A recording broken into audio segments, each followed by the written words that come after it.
Okay, question 3. Looking back at your education and training, both formal and informal, what are some of the most important experiences, and what are the things that set you up with the skills you needed to land the job you have now? So, for some context, I definitely got a lot out of my academic training, and I'll speak a little bit to that. And then I got a lot from sort of something between academic and sort of non-academic things, and that relates, I think, to some of the blogging that I've done. And then I've written about this idea before, that there's the digital humanities are also sort of the DIY humanities, and so there's a lot of things that I picked up informally, and so I'll walk through each of those pretty quickly here. So to begin with, I have my undergrad degrees in the history of science from the University of Wisconsin, where I got a lot of depth and breadth, both within sort of the history and the history of science in particular. I was very lucky to be able to work with, to get a lot of attention working on my undergraduate thesis, so I did, I think, a lot more in-depth research than most undergraduate students do.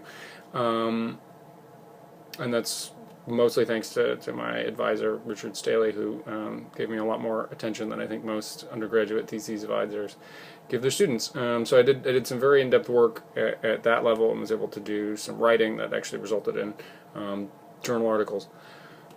Then after that, I have an MA in history, American history, from George Mason University, and that program's interesting in that my emphasis was actually in digital history, so I have a sort of a broad background in American history, but also a rather in-depth exploration of digital history, and that's where I started blogging, which has been one of the most valuable experiences that I've been able to participate in. I started a blog for one of Dan Cohen's digital history classes, but when I did start it, I decided that I wasn't just going to do it for a class requirement. I really wanted to become someone who writes a blog, and so instead of just using a free service, I actually went and used it as an opportunity to learn how to run a content management system. So I bought my domain name, I got hosting, and worked through setting up and designing my own theme for the site, and that was all invaluable experience. That's stuff that I've definitely used a lot in my work. And then beyond that, the value that the blog provided me is it's become sort of the home of my work on the web, and I've gotten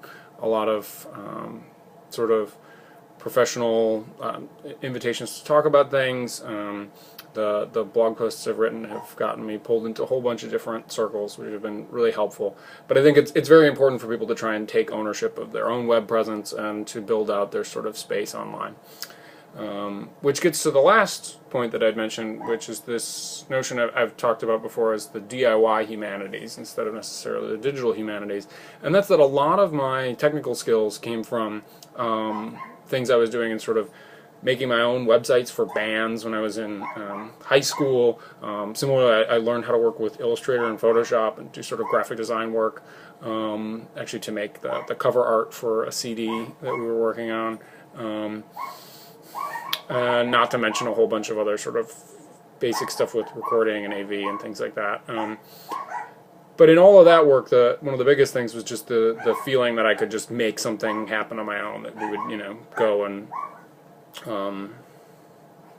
that you could go and figure out these skills on the web, and that you didn't necessarily need someone to officially teach them to you, which has been unquestionably invaluable in my experience, and I think it has a lot of useful insight to offer in how to work. I find it's even still useful to take that sort of DIY approach within a rather large organization, one in which you can sort of wait in line for resources to do something, or you can think about how you would do that with a lot less, or how you might get started on it, and all those sorts of things. So that sort of tenacity, I think, is invaluable for this sort of digital work.